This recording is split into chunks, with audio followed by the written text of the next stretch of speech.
Die boek van die profeet Sagaria. Die boek speel af na die terugkeer van die ballinge van Babylon na Jerusalem. En ons lees in die boek van Esra dat Sagaria en Haggai die mense uitgedaag het en gemotiveer het om die tempel te herbou en na die vervulling van God se beloftes uit te sien. Nou lank gelede het die profeet Jeremia gesê dat Israel se ballingskap 70 jaar sou duur. En dat God daarna sy teenwoordigheid in 'n nuwe tempel sal herstel en sy koninkryk en die heerskappy van die Messias oor alle nasies sou bring. Die datums aan die begin van hierdie boek vertel ons dat daardie 70 jaar amper verby is. Maar die lewe terug in die land was moeilik en dit het gelyk asof nie een van hierdie beloftes waar sou word nie. Hoekom? En die boek van Sagaria bied 'n verduideliking. Dit het 'n taamlike duidelike ontwerp. Daar is 'n inleiding wat die toon aangee vir die groot versameling van Sagaria se droomvisioene. En dit word deur hoofstuk 7 en 8 afgesluit. En dan word dit gevolg deur 2 verdere groot versamelings van gedigte en profesieë. Kom ons spring net weg en kyk hoe die boek werk. Dit begin met Sagaria se uitdaging aan sy generasie om na God terug te keer en nie soos hulle voorvaders te wees wat gerebelleer en geweier het om na die vroeë profete te luister nie, wat hulle in ballingskap plat beland het. En die ballinge reageer nou positief op Sagaria.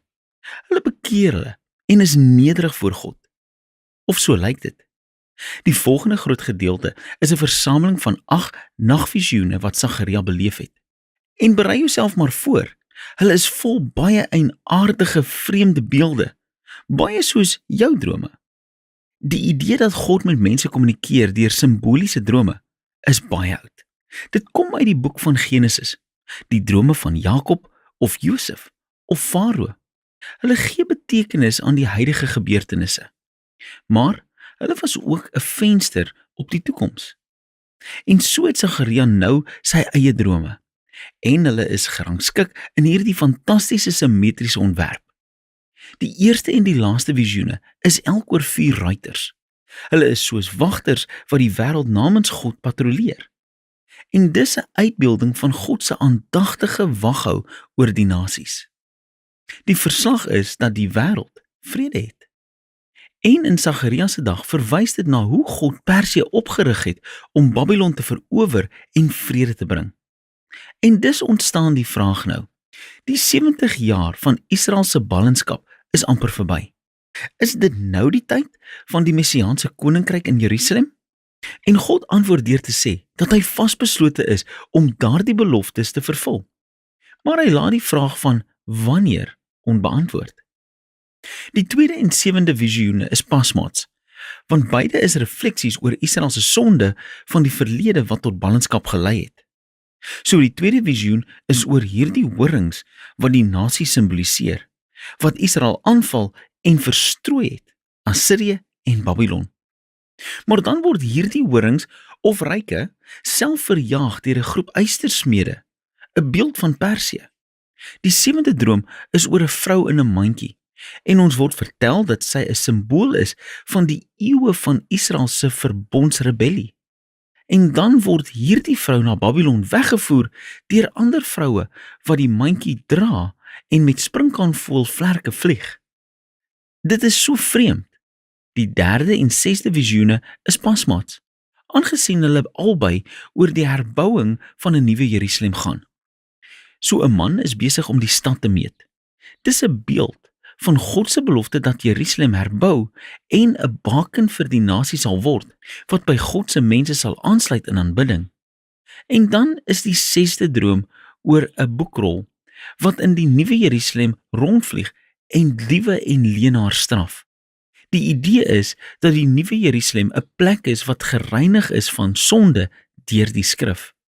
Die 4de en 5de visioene is die middelpunt van hierdie versameling. En hulle is oor die 2 leiers van die ballinge wat terugkeer. So Yeshua, die hoëpriester, en dan Serubabel, die koninklike afstammeling van Dawid. So Yeshua het Israel se sonde simbolies in die vorm van hierdie vuil klere gedra. Maar dan word dit uitgetrek en hy word nuwe klere en 'n nuwe tulband gegee, 'n simbool van God se genade en vergifnis. En dan sê 'n engel vir Yeshua dat as hy getrou aan God bly, hy sy mense sal lei en Yeshua sal die beeld word van die toekomstige messiaanse koning. Die ander visioen is oor 2 olyfbome wat olie verskaf aan hierdie indrukwekkende goue kandelaar, wat self 'n simbool is van God se wakende oog oor sy mense. En hierdie 2 bome simboliseer die 2 gesalfde leiers, Yeshua en dan Serubabel wat die tempelherbouing lei. En God sê dat sukses nie na hierdie tempel sal kom indien dit net die resultaat van politieke planne is nie. Hierdie 2 leiers moet eerder afhanklik wees van die werk van God se Gees. Die visioene eindig met 'n bonusvisioen van die profeet. En dit haak aan by die temas van die sentrale 4de en 5de visioen. Dis weer Yeshua, die hoëpriester. En hy ontvang 'n kroon en word voorgestel as 'n simbool van die toekomstige Messias, wat ook 'n priester oor God se koninkryk sal wees. En dan sluit Sagaria dit alles af, deur te sê dat al hierdie visioene slegs vervul sal word indien die huidige generasie getrou aan God is en die voorwaardes van die verbond gehoorsaam. En so benadruk hierdie 3 visioene saam hoe die koms van die messiaanse koninkryk sal afhang daarvan of hierdie geslag getrou aan God is. Wat lei tot die afsluiting van die drome? Dis nog 'n uitdaging van Sagaria. En 'n groep Israeliete kom en hulle het vir amper 70 jaar oor die vorige tempel se vernietiging gerou. En hulle vra hom, is dit tyd om op te hou rou? Ek bedoel, kom God se koninkryk binnekort? En Sagaria herinner hulle weer hoe hulle voorvaders God se oproep deur die profete verwerp het, wat tot ballingskap gelei het. En hy daag hulle ook uit. Hy sê, hierdie geslag sal slegs die messiaanse koninkryk sien indien hulle geregtigheid en vrede nastreef en aan die verbond getrou bly. So met ander woorde, Sagaria draai hulle vraag om. Hy vra, gaan julle die tipe mense word wat gereed is om God se komende koninkryk te ontvang en daaraan deel te neem? En daardie vraag bly net so in die lug. Die mense antwoord nie en die boek beweeg net aan. So nou kom ons by die laaste gedeeltes wat baie anders is as hoofstuk 1 tot 8. Elke gedeelte is 'n diverse versameling van gedigte en beelde oor die toekomstige messiaanse koninkryk. So die eerste een, hoofstuk 9 tot 11, beskryf die koms van die nederige messiaanse koning, wat die nuwe Jerusalem op 'n donkie inry om God se koninkryk oor die nasies te vestig.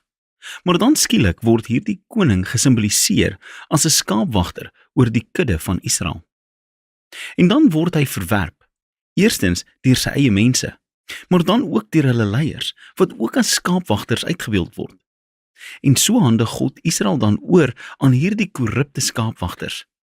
En dit laat die vraag ontstaan, sal Israel se verwerping van hulle koning vir ewig duur?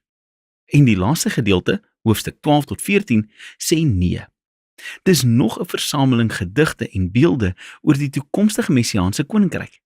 En hulle beeld 'n nuwe Jerusalem uit as 'n plek waar God se geregtigheid boosheid onder die nasies finaal konfronteer en oorwin. Dit is baie soortgelyk aan dieselfde temas in die profeet Joël of Esegiel. Maar dan sal God ook die rebellie binne die harte van sy eie mense konfronteer. Hy gaan sy gees in hulle gee, sê hy, sodat hulle kan berou hê en treur oor die feit dat hulle teen hul messiaanse skaapwagter gerebelleer en hom verwerp het. Die laaste hoofstuk sluit af met die nuwe Jerusalem as die bymekaar kom plek vir al die nasies. En dan word hierdie stad 'n nuwe tuin van Eden. En daar is 'n rivier van lewende water wat uit die tempel vloei, wat genesing vir die hele skepping bring. En dis hoe die boek eindig. So Sagaria los jou om na te dink oor die verband tussen hoofstukke 1 tot 8 en 9 tot 14. En dit lyk of die punt is dat hierdie toekomstige messiaanse koninkryk van die boek se tweede helfte net sal kom wanneer God se mense getrou aan die verbond is. Die punt van die eerste helfte. Om die boek van Sagaria te lees is 'n wilde rit.